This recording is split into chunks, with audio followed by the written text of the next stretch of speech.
एक minute sir, सभा में होते 1 मिनट में मेरे क्षेत्र की बात करता हूँ। टाइम 1 मिनट आप माननीय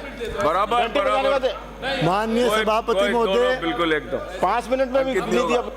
उठाओ साहब। माननीय सभापति महोदय, वो तो साहब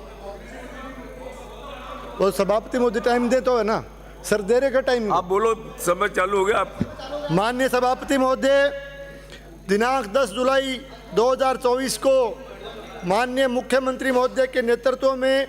राजस्थान प्रदेश की वित्त मंत्री माननीय श्रीमती दिया कुमारी जी ने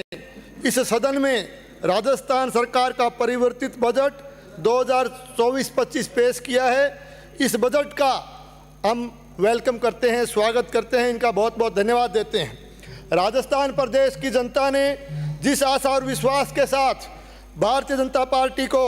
सुशासन की अवधारणा को लागू कर राजस्थान को देश के एक अग्रणी विकसित राज्य के रूप में स्थापित करने का मौका दिया, और उसी भावना से प्रेरित होकर के हमारी सरकार ने यह बजट पेश करके आम जन को राहत पहुंचाने का प्रयास किया है, आम जन को राहत पहुंचाने की दिशा में एक कदम बढ़ाने का काम किया है। निश्चित रूप से इस बजट में युवाओं को, महिलाओं को, किसानों को, मजदूरों को, व्यापारियों को, यानी सभी वर्गों को इस बजट के अंदर सभी वर्गों को साथ लेकर के चलने का प्रयास राजस्थान की सरकार ने किया है। आज निश्चित रूप से राजस्थान प्रदेश की जनता आज तहे दिल से इस बजट का वेलकम करती है, स्वागत करती है। माननीय सभापति महोदय, सरकार बनने के बाद जिस तरह से गरीब परिवार की महिलाओं को 450 रुपए में एलपीजी सिलेंडर की व्यवस्था करना, प्रधानमंत्री किसान सम्मान निधि योजना की राशि को बढ़ा करके 8,000 रुपए करना, और इसके साथ साथ गेहूं के एमएसपी पर 125 रुपए प्रति क्विंटल का अतिरिक्त बोनस देना, और इसके साथ साथ पेयजल और सिंचाई के लिए ईआरसीपी परियोजना के प्रथम चरण के लिए वित्तीय स्वीकृति प्रदान करके वर्क ऑर्डर जारी करना, और इनकी पिछली सरकार के समय जो पेपर लीक की घटनाएं होती थी, युवा वर्ग के साथ जो खिलवाड़ होता था, उसको रोकने के लिए एक तरह से पेपर लीक जैसी घटनाओं में शामिल अपराधियों के खिलाफ सख्त कार्रवाई करके एक तरह से एसआईटी का गठन करके इन लोगों को जो इसमें शामिल थे उनको जेल में पहुंचाने का काम करके एक तरह से राजस्थान की वर्तमान सरकार ने शानदार तरीके से इस कार्यकाल को शुरू करने का काम किया। माननीय सभापति महोदय, निश्चित रूप से मैं, क्योंकि समय आपने कम दिया है,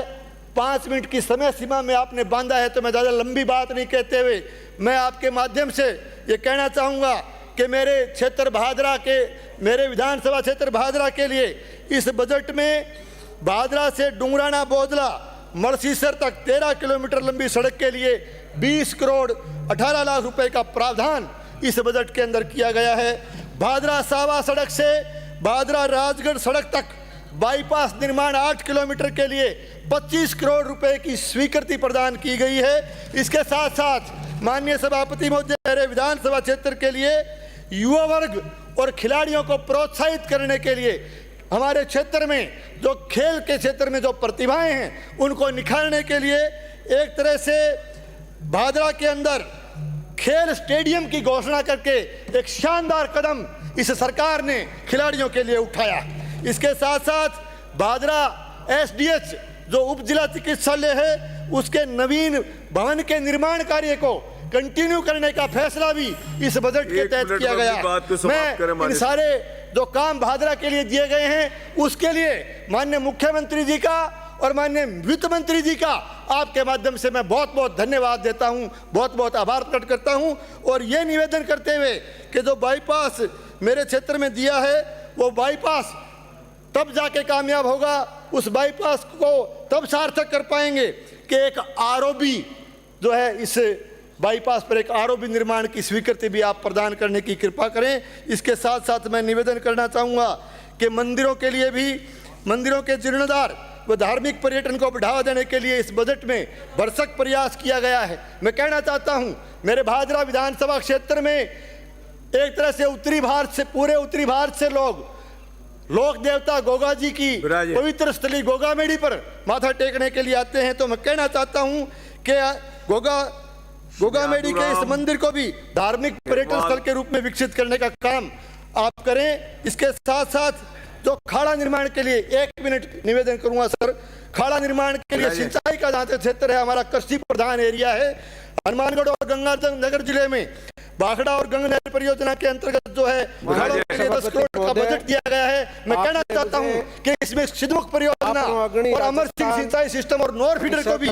इसमें शामिल करने का काम करें, ताकि किसान को राहत प्रदान की जा सके। मेरे क्षेत्र में नेठाना के अंदर जो है पीएससी को सीएससी में क्रमोन्नत करने का काम किया जाए और भिरानी को उप तहसील बनाने का काम करेंगे। निश्चित रूप से बादरा में विकास होगा। आपका बहुत बहुत धन्यवाद।